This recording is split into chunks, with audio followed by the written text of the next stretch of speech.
Assalamualaikum warahmatullahi wabarakatuh. Assalamualaikum warahmatullahi wabarakatuh. Afwan Bu ya, izin bertanya.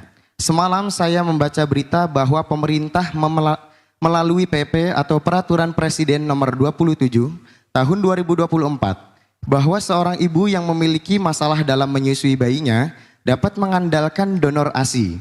Dengan adanya PP ini diharapkan akan segera direalisasikan.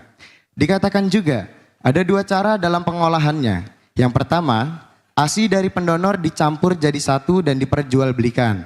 Cara yang kedua, pendonor mendatangi rumah sakit terdekat guna mendonorkan ASI-nya. Nantinya di rumah sakit ini ASI akan disimpan dan diberikan data lengkap pendonor, serta nantinya akan diberikan pada bayi yang memerlukan. Diharapkan dengan adanya data pendonor, bayi hanya bisa menerima ASI dari satu pendonor saja. Yang ingin saya tanyakan, bagaimana pendapat Buya tentang kemungkinan adanya bank ASI di Indonesia, mengingat kita mayoritas agama Islam dan ada aturan anak susuan? Serta apakah boleh jika pendonornya adalah orang non-muslim? Terima kasih Buya atas jawabannya. Syukron. Wassalamualaikum warahmatullahi wabarakatuh. Waalaikumsalam warahmatullahi wabarakatuh. Kita mulai dari kesadaran begitu pentingnya ASI buat anak. Jika Anda seorang ibu dan mampu untuk menyusui anak, berikan susu Anda kepada anak Anda. Harus kami ingatkan, sebab ada ibu egois, pengen menjaga tubuhnya, nggak mau menyusui.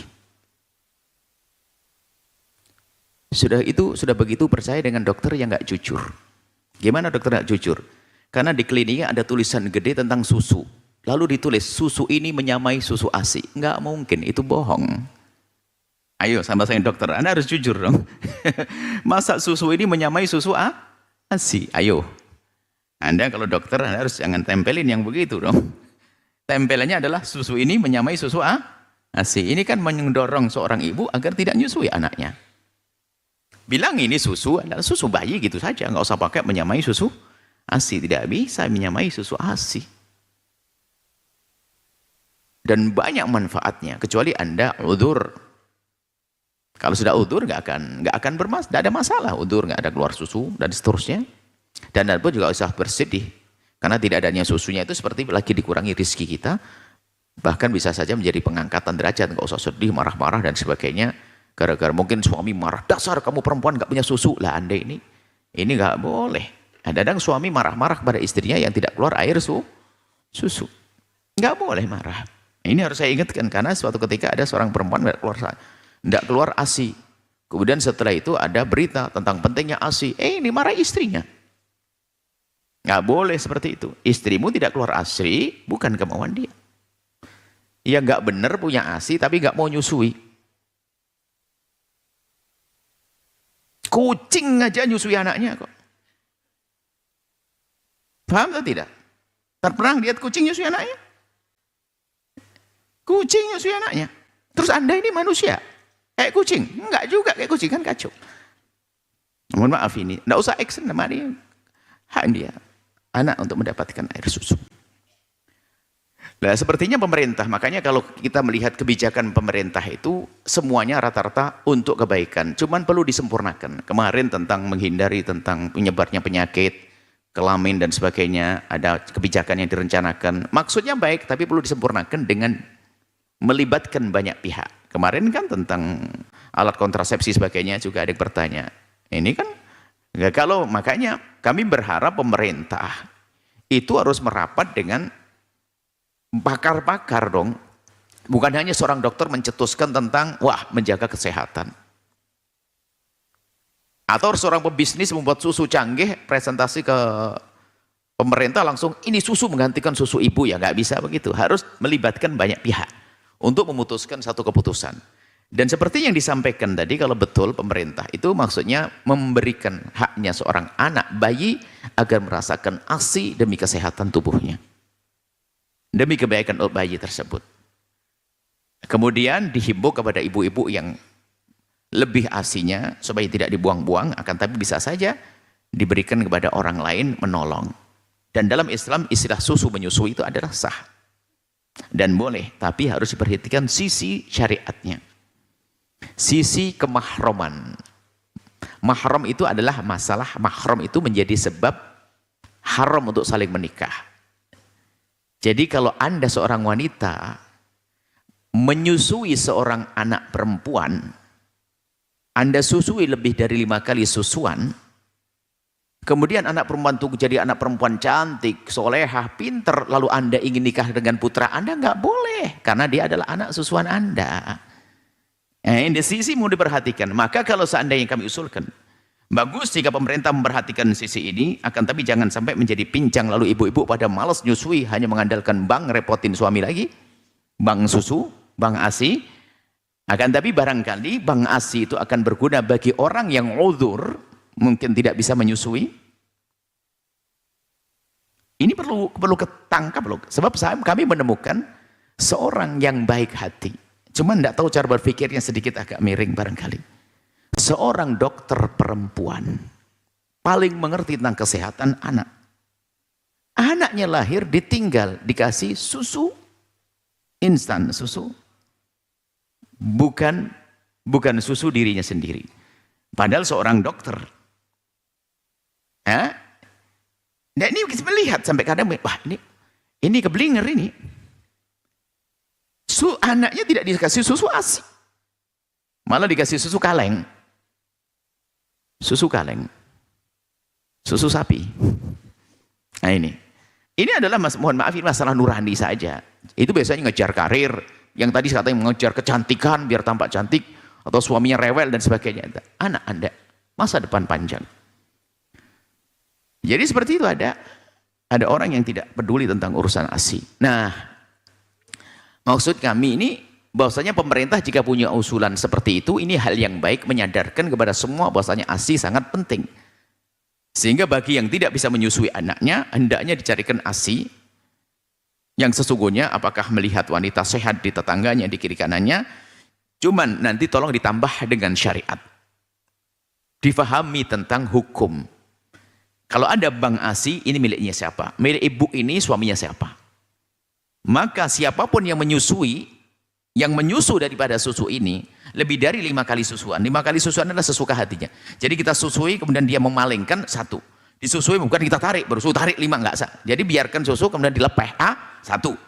Dia nyusu lagi, dilepas lagi, 2. Kalau sampai 5, berarti yang punya susu suami istri ini dicatat menjadi ayah susuannya. Jadi syarat sambungnya susuan, mahram susuan, itu kan pertama adalah susu asli, ASI, susu yang sesungguhnya, ASI, ya. Kemudian bayi belum sampai 2 tahun, belum sampai 2 tahun. Kalau nyusunya di atas 2 tahun nggak akan jadi saudara susuan.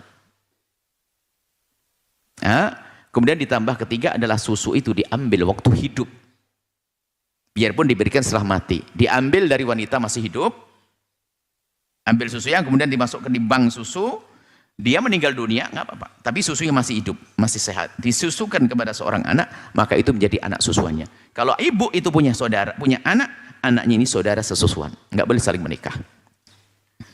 Jadi mungkin perlu ditingkatkan dari sisi mencermati, dari sisi kemahroman tadi. Dan di sebagian negeri Islam itu sudah tercatat semacam itu. Ada susu-susu yang dijual. Ada dijual di bank-bank susu, itu menarik. Itu adalah bank susu.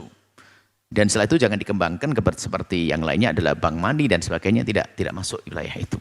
Ini hanya bank susu saja, karena memang urusan membagi-bagi susu ada diperkenankan. Tapi kalau membagi-bagi air mani adalah haram, bukan. Bukan itu, karena mau dikembangkan lagi oleh teknologi. Saya pengen punya anak cerdas, beli menu. Anak ini, naudzubillah.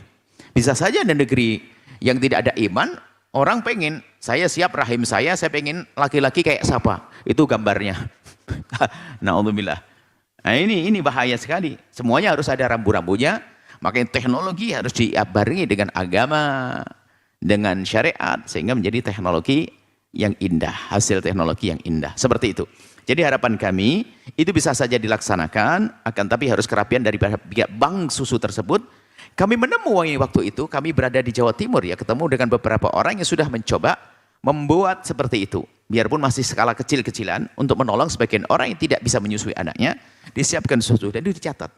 Ini milik siapa, susu siapa, siapa yang menyusui, dan antara yang menyusui dan menyusui nanti jadi saudara. Contoh, Anda punya ibu, Anda seorang istri, seorang ibu, punya susu, Anda berikan ke bank susu. Anda dengan suami Anda. Tahu-tahu karena susu Anda banyak, tahu-tahunya Anda yang mengambil 5 orang. 5 orang bayi 1, 2, 3, nyusui. Maka semuanya menjadi anak susu Anda. Harus ditulis dong, bahwasanya ini nyusu miliknya ibu ini, maka akan menjadi anak susuan. Dicatat, kalau dibuatkan akte, supaya tidak saling menikah di kedepan hari. Seperti itu. Ini yang imbauan kami, disempurnakan. Niat baiknya pemerintah sudah bagus, benar, untuk menyadarkan orang pentingnya ASI, kemudian ingin memudahkan orang yang tidak punya ASI, kemudian setelah itu tolong dilanjutkan dengan pemahaman syariat, agar dicatat tentang kemahraman anak-anak susuan dan saudara susuan. Bagaimana kalau pendonornya itu non muslim. Nah ini diperkenankan kita mengambil air susu dari orang non muslim. Begitu juga Anda menyusui non muslim juga boleh, asalkan bukan muslim yang harbi yang memerangi Anda. Dia manusia, dia misalnya orang Nasrani, di samping Anda bayi jerit-jerit kehausan, masa Anda tidak ngasih susu? Anda ini bukan manusia. Nah begitu. Selagi dia bukan musuh memerangi kita, keluarga perang memerangi kita, kita susui. Ini boleh. Bahkan ini masalah kemanusiaan. Bahkan kalau seandainya Anda nyusui orang kafir tadi, karena kecil, sampai Anda kelaparan di siang hari Ramadan, Anda boleh membatalkan puasa kok. Nah, kan menjadi sebab dibolehkan buka puasa, karena Anda nolong kemanusiaan. Jangankan manusia, Anda ngelihat kambing mau mati, Anda susui itu kambing, Anda kelaparan, boleh buka puasa. Saya tambah lagi ini, ada kambing kehausan, nah, Anda kasih susu. Cuman tidak usah dibahas tentang kemahramannya, karena dia tidak bakal nikah dengan anak Anda sudah. Ya, jadi biarpun non Muslim boleh. Jadi boleh non Muslim dari atau bolak-balik. Dengan catatan memang kalau kita memberi susu kepada non Muslim, asalkan dia bukan orang yang memerangi kita. Nah, orang yang memerangi kita. Seperti itu. Ini saja, semoga Allah memberikan pemahaman yang benar. Allah a'lam bishawab. Jangan lupa berselawat kepada baginda Nabi Muhammad sallallahu alaihi wa alihi wa sahbihi wasallam.